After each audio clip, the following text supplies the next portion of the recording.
اس نے پتہ پوچھا کہ وہ کس ہسپتال میں ہے اور اس طرف چل دیا۔ ساتھ ہی حنان علی کو بھی اس ہسپتال آنے کا کہا۔ ڈاکٹر کمرے سے باہر نکلا اور پوچھا، حنان علی کون ہے؟ حنان علی آگے آیا۔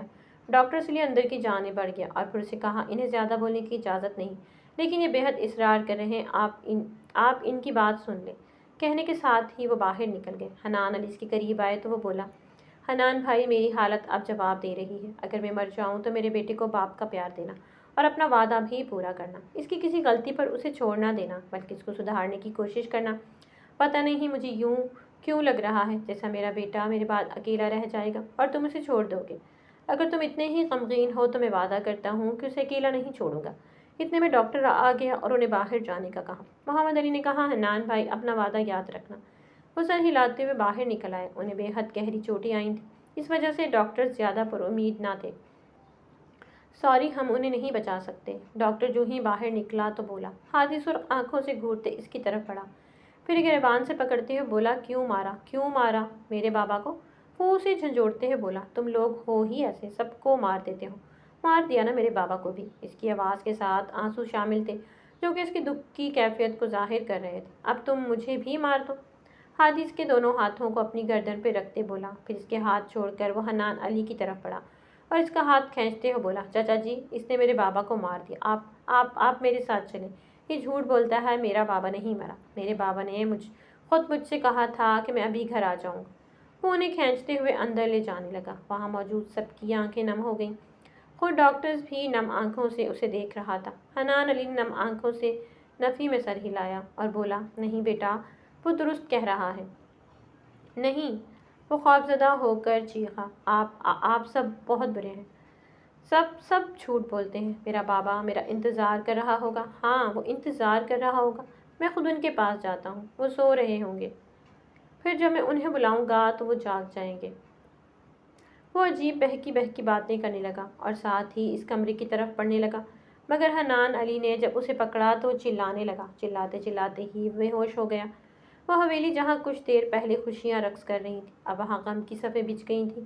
ان کے گاؤں میں جب بھی کوئی مرتا تھا تو وہ دھاڑے مار کر رونے کی بجائے قرآن پاک پڑھ کر اسے بخشتے تھے۔ وہ کہتے تھے کہ رونے سے میت کو تکلیف ہوتی ہے اور میت کو تکلیف نہ دیا کرو۔ اس وقت بھی سب قرآن پاک پڑھ رہے تھے۔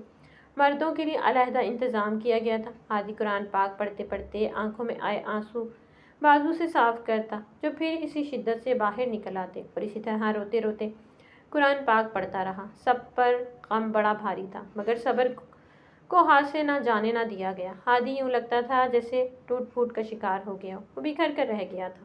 وہ ایک ہی جگہ پر بیٹھے بیٹھے کئی گھنٹے گزار دیتا تھا۔ اس کا کھانا پینا تقریباً نہ ہونے کے برابر ہو گیا تھا۔ امی، ہادی کہاں ہے؟ نور، جو ابھی نہا کر آئی تھی، ماں سے پوچھا۔ وہ ابھی پچھلی طرف والے باغیچے میں گیا ہے، آمنہ بیگم نے جواب دیا۔ اچھا امی، میں پھر اس کی طرف جا رہی ہوں۔ وہ دوپٹے کے ایک پلو کو سر پر ڈالتے ہوئے بولی۔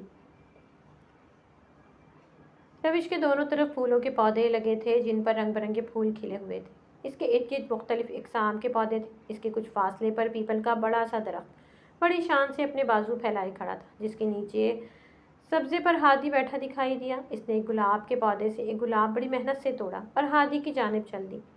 اس کے ہونٹوں پر بڑی دلنشین مسکراہٹ تھی، جس کی وجہ سے اس کا ڈمپل نمایاں ہو رہا تھا۔ قریب جا کر اس نے اسے پکارا، میر۔ جب اسے ہادی پر پیار آتا تھا تو وہ اسے اس کے نام کا پہلا حصہ لے کر پکارتی تھی، ہادی۔ اسکن کلر کے شلوار قمیض میں ملبوس تھا، اس کی آنکھوں میں نمی تھی۔ وہ دور گلاب کے پودے پر نگاہ جمائے ارد گرد سے بیگانہ تھا۔ اسی وقت اس کی نمی میں اضافہ ہوا جب نور نے اسے پھر سے پکارا، لیکن اس کی حالت میں کوئی تبدیلی نہ ہوئی۔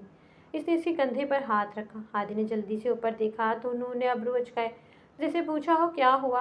کچھ نہیں، اس کے کہنے کے ساتھ ساتھ بازو سے آنسو صاف کیے اور نفی میں سر بھی ہلایا۔ یہ لو میر۔ اس نے گلاب اس کی طرف بڑھایا۔ اس نے سوالیہ نگاہوں سے دیکھا تو اس نے سر کا خفیف سا اشارہ کیا۔ ہادی نے اس سے پھول لے لیا۔ آؤ باہر چلتے ہیں، وہ ہادی کی طرف ہاتھ بڑھا کر بولی تھی۔ نہیں، یہی جگہ ٹھیک ہے، وہ پھول کی پتی کو نرمی سے ہاتھ لگاتے ہوئے بولا۔ تم اٹھو تو صحیح، چلو پھر وہاں چلتے ہیں۔ اس نے دور درختوں کے جھنڈ کی طرف اشارہ کیا، جہاں دو بڑے بڑے پتھر رکھے تھے جن پر اکثر بیٹھ کر وہ باتیں کرتے تھے۔ ہادی نے ایک دفعہ اسے دیکھا اور پھر اٹھ کر اس کے ساتھ اس طرف آ گیا۔ پھر نور اسے مختلف باتوں سے اس حالت سے دور لے آئی۔ اسی دن نور نے ہادی کو دوبارہ کوئی گانا گانے کی فرمائش کی۔ پھر کچھ دنوں بعد اس نے ایک گانا سنایا جو کہ نور نے اپنے پاس موبائل میں محفوظ کر لیا۔ پہلے والے گانے بھی اس کے پاس محفوظ تھے۔ اس نے وہ گانے ٹی وی اور ریڈیو والوں کی طرف بھجوا دیے۔ ہادی کو پھر سے ٹی وی اور ریڈیو والوں کی طرف سے گانا گانے کی فرمائش ہوئی، جس کے لیے نور نے ہی اسے گانے کا کہا۔ جب حنان علی کو معلوم ہوا تو اس نے وہ کر دیا جس کا کسی کو گمان تک نہ تھا۔ میں اپنی بیٹی کسی گانے والے عاشق کو نہیں دے سکتا۔ ہادی نے جب رشتے سے انکار کا سبب پوچھا تو حنان علی نے اسے غصے سے جواب دیا، لیکن چچا جی میں یہ سب چھوڑ دوں گا۔ وہ غمزدہ ہو کر بولا، لیکن اب تمہارے چھوڑنے سے مجھے کوئی فائدہ نہ ہوگا۔ میں نے فیصلہ کر لیا ہے، میں اس جگہ رہوں گا ہی نہیں اور نہ ہی نور آمنہ کو رہنے دوں گا۔ اس کے کانوں میں سور پھونک کر وہ جا چکا تھا۔ عادی کے لیے اب پریشانیاں کھڑی ہو چکی تھیں۔ وہ وہیں بیٹھتا چلا گیا۔ اس کی آنکھوں سے آنسو قطار در قطار نکلنے لگے۔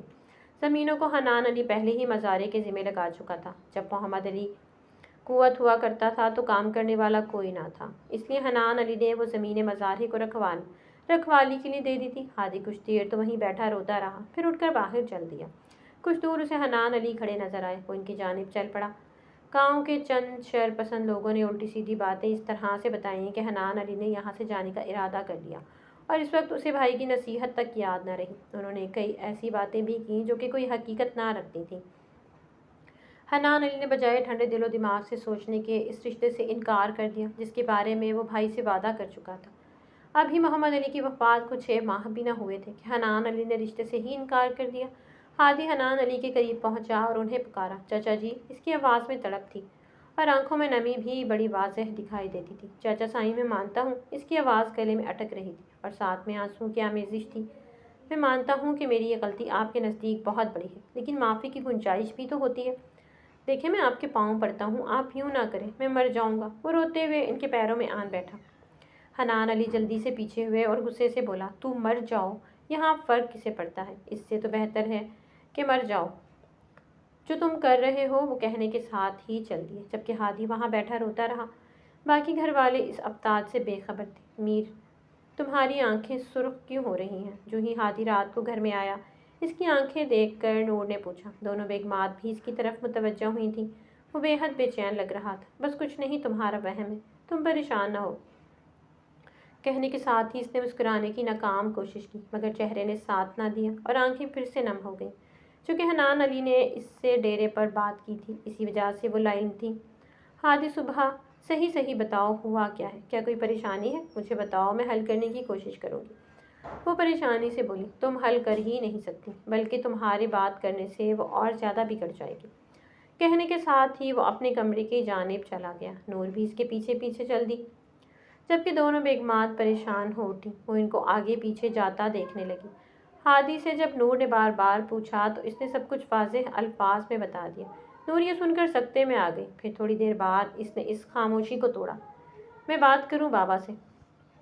نہیں، اس کی کوئی ضرورت نہیں، کیونکہ مجھے پتہ ہے کہ جو وہ بات کہہ کر گئے ہیں وہ ضرور کریں گے۔ تمہارے بات کرنے سے اور زیادہ بات بڑھ جائے گی۔ تم بس اتنا کرنا کہ ابھی امی اور چچی کو مت بتانا، صبح تک دیکھتے ہیں کیا ہوتا ہے۔ تم اس طرح سے رہنا جیسے تمہیں اس بات کی کوئی خبر نہیں، ٹھیک ہے؟ وہ اسے تو سمجھا رہا تھا، مگر اس کا خود کا دل یہی چاہ رہا تھا کہ وہ اسے کہہ دے کہ ہاں نور، تم بات کر کے دیکھو، کیا پتہ ٹھیک ہے، اس نے مرے انداز میں کہا۔ تم امی اور چچی سے کوئی بہانہ کر لینا۔ اب جاؤ تم، اگر چچا نے دیکھ لیا تو تماشا بن جائے گا۔ نور کی خود آنکھیں نم ہو چکی تھیں۔ پلیز رو مت، تمہارے رونے سے مجھے اور زیادہ تکلیف ہوگی، وہ اسے دیکھتے ہوئے بولا۔ اس نے ایک نظر ہادی کو دیکھا اور ہاتھ کی پونچھ سے آنسو جو ابھی آنکھوں میں تھے پونچھے اور باہر نکل آئی۔ جب آمنہ اور سمرہ بیگم نے پوچھا تو اس نے بتایا کہ اس کا گہرا دوست چھوٹی سی بات پر ناراض ہو گیا ہے، اس وجہ سے وہ پریشان ہے۔ چلو بھائی، جو کچھ لینا ہو لے لو، آج رات 12 بجے ہماری فلائٹ ہے، ہم نیو یارک جا رہے ہیں کچھ عرصے کے لیے۔ حنان علی کمرے میں آ کر آمنہ بیگم سے بولے تھے، وہ سمرہ اور ہادی بھی جا رہے ہیں؟ آمنہ بیگم نے پوچھا۔ نہیں، بس ہم تینوں ہی جا رہے ہیں۔ انہوں نے سامان نکال کر بیگ میں رکھنا شروع کر دیا، جبکہ آمنہ بیگم نور کو بتانے چل دی۔ 8 بجے تک انہوں نے سامان گاڑی میں رکھ لیا تو حنان علی مزارے سے کوئی بات کرنے چلے گئے، جبکہ آمنہ بیگم نے سمرہ بیگم کو ساری بات بتائی اور اپنا خیال رکھنے کی تاکید کی۔ امی، میں ہادی سے ملا ہوں، نور نے ماں سے پوچھا۔ ہاں بیٹا مل آؤ لیکن جلدی واپس آنا۔ آمنہ بیگم نے اسے جانے کی اجازت دے دی۔ مگر ہادی تو گھر میں نہیں ہے۔ وہ صبح سویرے ہی کہیں باہر گیا تھا اور ابھی تک نہیں لوٹا۔ کل رات سے اس نے ایک نوالا تک نہیں لیا۔ پتہ نہیں اس قدر پریشان کیوں ہو رہا ہے۔ دوست تو ناراض ہوتے رہتے ہیں مگر یہ تو… سمرہ بیگم کی پریشانی بے حد بڑی ہوئی تھی۔ یارو دوستوں کے ساتھ کھا لیتا ہوگا، تم پریشان نہ ہوا کرو، سب ٹھیک ہو جائے گا۔ اگر ابھی آتا ہے تو میں اسے سمجھاتی ہوں کہ تنگ نہ کیا کرے۔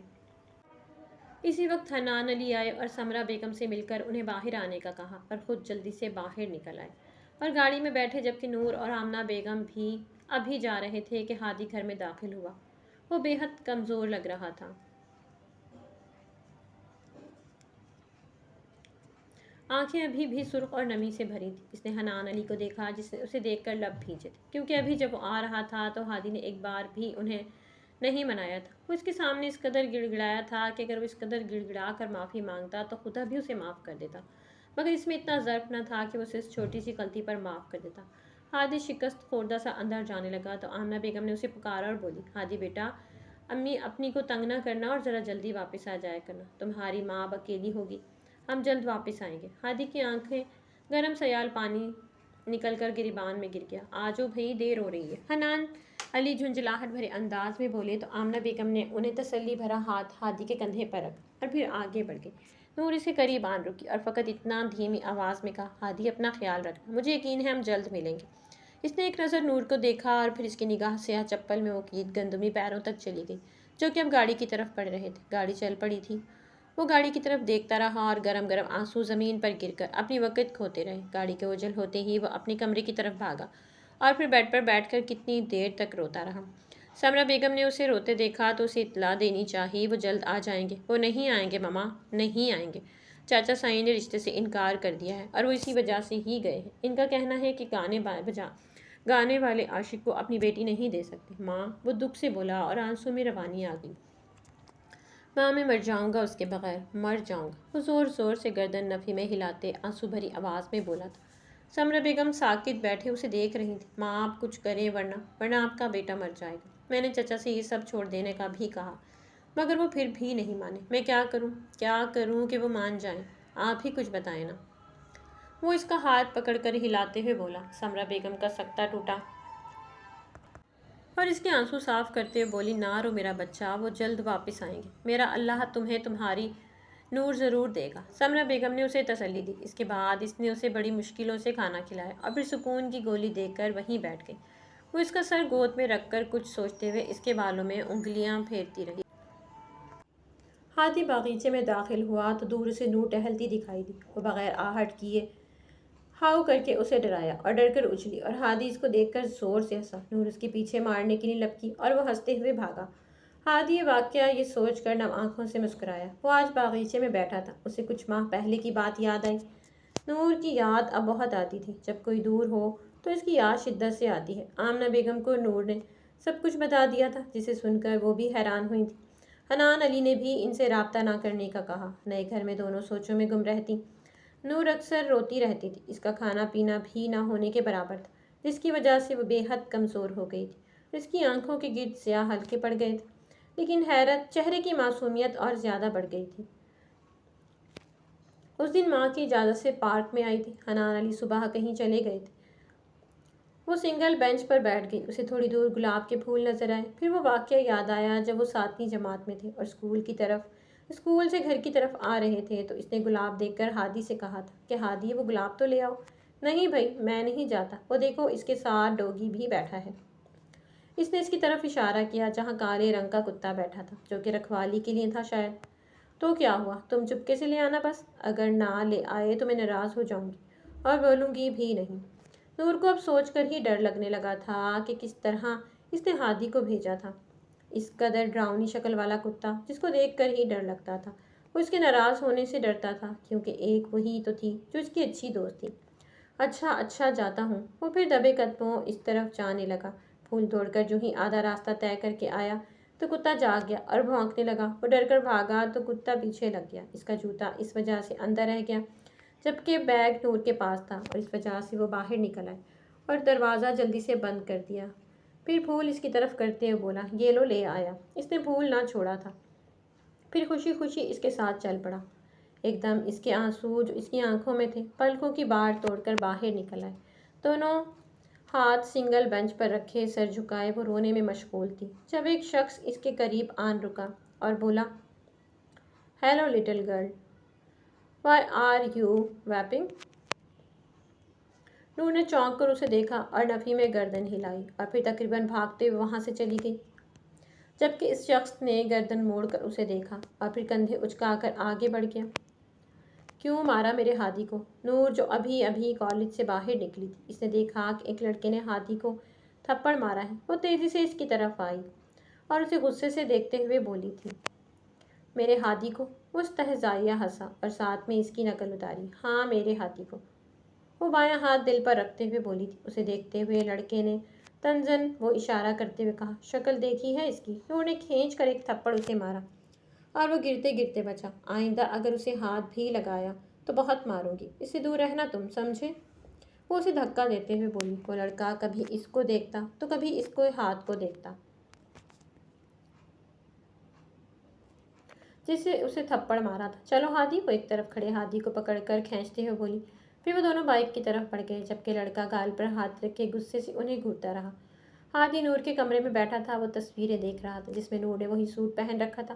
اس کی نم آنکھیں گرم سیال پانی سے بھر گئیں۔ اس نے بازو سے آنسو صاف کیے اور دوبارہ تصویریں دیکھنے لگا۔ 3 ماہ سے مسلسل ہادی کو گانے کی آفرز آ رہی تھیں، مگر وہ انکار کرتا آ رہا تھا۔ آج انہی کے 2 آدمی جو ٹی وی پر کام کرتے تھے اسے دوبارہ ٹی وی پر آنے کا کہنے آئے تھے، حالانکہ ہادی حویلی چھوڑ کر آ چکا تھا۔ اس گھر کا کسی کو پتہ بھی نہ تھا۔ چھوٹا خوبصورت نفاست سے سجا گھر جس کے پیچھے چھوٹا سا باغیچہ تھا، اسے میٹرک کے رزلٹ پر بابا سے گفٹ کے طور پر ملا تھا، جس کے بارے میں کسی کو علم نہ تھا، مگر پتہ نہیں انہیں کیسے خبر ہو گئی کہ وہ یہاں تک چلے آئے۔ جب ہادی کسی طور پر نام آنا تو ایک آدمی جو کہ نور کے بارے میں جانتا تھا، یہ وہی آدمی تھا جسے نور نے گانے بھجوائے تھے۔ بولا، اگر میڈم ہوتی تو ہمیں کبھی مایوس نہ کرتی۔ دوسرا آدمی جو چلاک اور ذہین تھا جھٹ سے بولا، سر جی آپ میڈم کی خاطر ہی گا لیں۔ ہادی نے جب یہ سنا تو اس کی آنکھیں نم ہو گئی۔ نمی کو اس نے چھپانے کے لیے کہا، اچھا ٹھیک ہے، میں اس کی زبان لڑکھڑائی، میں آ جاؤں گا۔ وہ جو کوئی دوسرے الفاظ بولنا چاہ رہا تھا فقط اتنا کہہ سکا، شکریہ سر جی۔ وہ سلام کرنے کے بعد یہ کہتے ہوئے چلے گئے۔ یہ وہ پھر سے اس میں مصروف ہو گیا۔ اب اس کے گانوں میں جدائی اور دوری کی باتیں ہوتی تھیں۔ اب وہ بے حد کمزور ہو گیا تھا۔ جن لوگوں نے غلط باتیں کر کے ان میں دوری پیدا کی تھی، اب وہ پچھتا رہے تھے، کیونکہ ہادی ہر ایک کے کام آتا تھا۔ وہی لوگ تھے جن کے ساتھ ہادی مخلص تھا، مگر انہوں نے اپنا گھٹیا پن دکھایا۔ اب انہیں پوچھنے والا کوئی نہیں تھا۔ دنیا ظالم ہے، پہلے لوگوں میں دوری پیدا کر پاتی ہے اور پھر اس پر افسوس بھی خود ہی کرتی ہے۔ اس دن ہادی گانا گا رہا تھا جب اس کے کانوں میں حنان علی کی آواز گونجی، تو مر جاؤ۔ اس کی آواز میں آنسو کی ملاوٹ ہوئی تھی۔ گانے کو نیا سرور ملا تھا۔ اس کی آواز میں نمی نے اسے نیا سرور بخشا تھا۔ اس کے گانے بے حد مقبول ہو رہے تھے۔ وہ گانا بہت مقبول ہوا۔ دوسرے ممالک میں بھی کئی لوگوں نے اسے بار بار سنا۔ کئی چینلز نے اس گانے کو بار بار ریوائنڈ کر کر کے وہ جگہ جہاں آنسوؤں کی آمیزش ہوئی تھی چلایا تھا۔ اس دن وہ بے حد اداس تھا۔ اسے نور کی یاد بہت زیادہ آ رہی تھی۔ اس نے فیس بک پر اپنی تصویر کے ساتھ شعر لکھ کر اپلوڈ کیا، ضرورت تھی مجھے جب بھی کسی کے پاس ہونے کی، کیا نہیں مخصوص لمحوں میں مجھے اپنوں نے چھوڑا ہے۔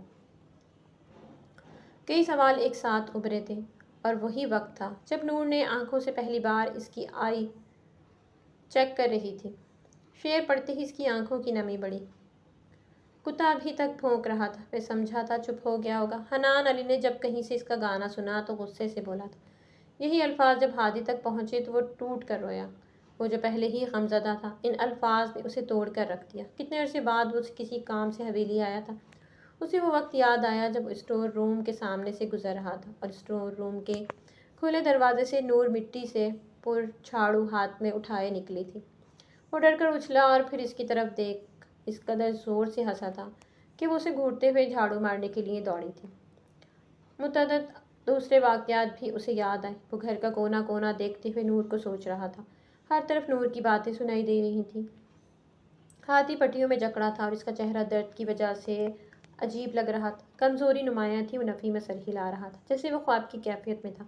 پھر اچانک اس نے چیخ ماری اور چچا جی پکارا اور زور زور سے رونے لگا۔ حنان علی نے ہادی کو خواب میں دیکھا تھا، پھر اسی خواب میں اس نے محمد علی کو دیکھا۔ جو کہہ رہے تھے حنان علی تم نے وعدہ پورا نہ کیا، مجھے تم سے یہ امید نہ تھی، میں تمہیں اس کے لیے کبھی بھی معاف نہیں کروں گا۔ اگر تم نے میرے بیٹے کو اور زیادہ تکلیف دی، میرا بیٹا وہاں پل پل مر رہا ہے اور تم یہاں سکون کرتے ہو۔ وہ غصہ ہوئے تھے۔ حنان علی کی آنکھ کھل گئی۔ کچھ دیر تو وہ چھت کو گھورتے رہے، وہ پسینے کی وجہ سے بھیگ گئے تھے۔ اٹھے اور نماز کا وضو کر کے 2 رکعت نوافل ادا کی۔ آج ہادی نے ایک اور شعر پوسٹ کیا تھا، تمہاری بے رخی اور بے وفائی کے بعد اور کوئی دوست ہم سے بنایا نہ گیا۔ نم آنکھوں سے نور نے وہ شعر پڑھا اور پھر کانپتے ہاتھوں سے میسج لکھنے لگی۔ اس نے آج پہلی بار اسے میسج بھیجنے کا سوچا، ہمارے لیے تو صرف اس کا نام ہی رہ گیا لینے کے لیے، وہ شخص تو کب کا کھو چکا ہم سے۔ ہادی نے میسج پڑھا اور پھر کچھ لکھنے لگا۔ ہادی جنگل میں بھاگتا دکھائی دیا، اس کے پیچھے کتے لگے ہوئے تھے۔ ہادی ان سے بچنے کی پوری کوشش کر رہا تھا مگر وہ ان سے بچ نہیں پا رہا تھا۔ کتے اس کے قریب پہنچ چکے تھے۔ ان کتوں نے ہادی پر حملہ کر دیا۔ دور کہیں اذان کی آواز آ رہی تھی۔ نور جو ابھی تہجد کی نماز پڑھ کر سوئی تھی، اس نے خواب دیکھا۔ اس نے کتوں کو حملہ کرتے دیکھا تو چیخ مار کر اٹھی۔ اذان کے آخری بول سنائی دیے جو خواب میں سنائی دے رہی تھی۔ اس علاقے میں مسجد سے روزانہ اذان دی جاتی تھی۔ نور تھر تھر کانپ رہی تھی۔ پھر خود کو تھوڑا کنٹرول کر کے وہ اٹھی اور نماز کے وضو کے بعد فجر ادا کی اور نماز کے درمیان بھی آنکھوں سے آنسو جاری رہے۔ اس نے دعا کے لیے ہاتھ اٹھائے، پلکوں سے آنسو نکل کر ہتھیلی پہ آن گرا۔ اس نے رو رو کر ہادی کے لیے دعا مانگی۔ صبح ہوتے اس نے ٹی وی کو چلایا جو صرف خبریں سننے کے لیے چلایا جاتا تھا۔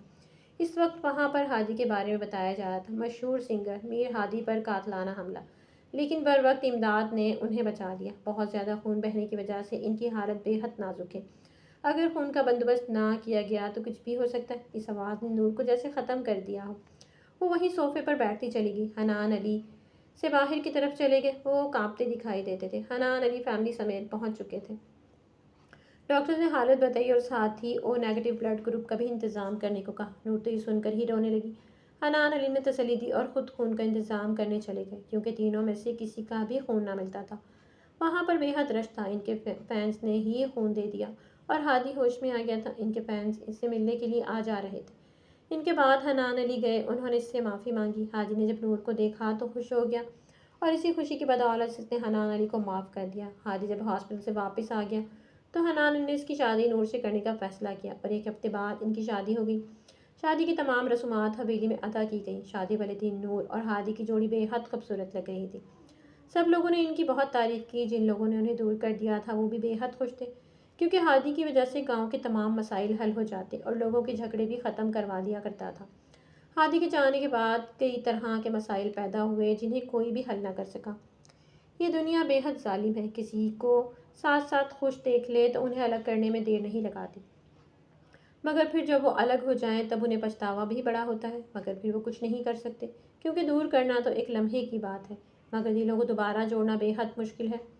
شادی کے کچھ عرصے بعد نور ہادی کے ساتھ آئی تھی تاکہ فصل وغیرہ کو دیکھ لے جو کہ ہادی نے خود لگائی تھی۔ گھومتے ہوئے وہ اس زمین تک آ گئے تھے جس پر سبزی اگی ہوئی تھی۔ ان پر بہت زیادہ پھول لگے ہوئے تھے۔ پہلے چند توری کی بیلیں تھیں، پھر کدو کی اور پھر آخر میں بھنڈی کے بہت سے پودے اگے ہوئے تھے۔ بادلوں نے آسمان کو ڈھکا ہوا تھا، موسم قدرے خوشگوار تھا۔ اتنے دن بعد گاؤں میں گھومنا انہیں بے حد خوشی دے رہا تھا۔ ہادی جھکا اور توری کا سرد پھول توڑ کر نور کی طرف بڑھایا، سر کے اشارے سے لینے کے لیے کہا۔ نور نے مسکرا کر پھول پکڑا اور پھر مصنوعی خفگی سے اسے دیا اور کہا، زرد پھول تو نفرت کی علامت ہوتا ہے۔ اس کے کہنے کی دیر تھی کہ ہادی نے جلدی سے آگے بڑھ کر کدو کا سفید پھول توڑا اور دیتے ہوئے کہا، اچھا یہ لے لو، یہ تو نہیں ہے نا؟ وہ اس کی جلدی پر مسکرائی تھی اور پھول لیا۔ ہادی نے دوبارہ ادھر ادھر دیکھا اور اس سے بھی زیادہ تیزی سے بھنڈی کے پودے سے زرد پھول توڑا جو کہ درمیان سے سرخ رنگ کا تھا اور جلدی سے اسے دیا اور اس کی اس قدر تیزی پر قہقہ لگا کر ہنسی۔ اس کی گالوں پر پڑتا ڈمپل بڑا پیارا لگ رہا تھا۔ ہادی اسے دیکھ کر مسکرایا اور پھر پھولوں کو دیکھتے ہوئے بولا، یہ دنیا ہی ہر چیز کے بارے میں غلط اندازے لگاتی رہتی، اب خود سوچو، یہ تھوڑی نہ ہوتا ہے کہ جسے پیلا پھول دیا ہے اس سے نفرت ہو، اس سفید کو دینے سے دوستی تھوڑی نہ ہو جاتی ہے، بس کوئی اچھا لگتا ہے تو ہم اسے دے دیتے ہیں، لازمی تو نہیں کہ دوست کو دیا جائے۔ اور اس پھول کا کیا مطلب ہوا؟ اس نے بھنڈی کے پھول کی طرف اشارہ کرتے ہوئے کہا جو کہ باہر سے زرد رنگ کا تھا اور درمیان سے سرخ رنگ کا۔ کیا کبھی یہ بھی ہوا ہے کہ محبت اور نفرت ایک ساتھ موجود ہو؟ نہیں، بالکل نہیں۔ یہ ہو ہی نہیں سکتا کہ بیک وقت ایک ہی شخص سے محبت بھی کی جائے اور نفرت بھی۔ پھول تو اللہ پاک کی خوبصورت نعمت ہے۔ دنیا کی باتوں پر دھیان دیا جائے تو پھر اسے دیکھ کر مسکرایا، جیسے کہہ رہا ہو کہ سمجھ آئی گئی ہے۔ اس نے بھی مسکرا کر ہاں میں سر ہلایا۔ پھر انہوں نے کچھ دیر گھومنے اور باتیں کرنے کے بعد ٹیوب ویل کے ٹھنڈے پانی سے منہ ہاتھ دھویا اور پھر وہ اپنے گھر کی طرف چل پڑے۔ ہادی نور کو پچھلی باتیں بتا رہا تھا اور وہ دونوں باتیں کرتے ہوئے گھر میں داخل ہوئے۔ اسی وقت ہادی کی کسی بات پر نور نے کہکہا لگایا۔ خود ہادی بھی ہنس رہا تھا۔ جب آمنہ بیگم اور سمرہ بیگم نے یہ دیکھا تو دونوں نے بیک وقت ان کی دائمی خوشیوں کی دعا کی، جبکہ حنان علی نے شکر ادا کیا کیونکہ اتنے عرصے بعد اس طرح سے اچھا لگ رہا تھا۔ ہر طرف ہی خوشیوں کی رمجھم ہونے لگی تھی جو کہ بے حد اچھی لگ رہی تھی۔ تو میرے پیارے ریڈرز، امید کرتی ہوں کہانی آپ کو اچھی لگی۔ کہانی اگر آپ کو اچھی لگی تو کمنٹ باکس میں اپنی قیمتی رائے کا اظہار ضرور کیا کریں۔ ملتے ہیں نیکسٹ کہانی کے ساتھ، تب تک کے لیے اپنا بہت سارا خیال رکھیے گا۔ ویڈیو کو لائک کیجیے گا، شیئر کیجیے گا، چینل کو سبسکرائب کرنا مت بھولیے گا۔ اللہ حافظ۔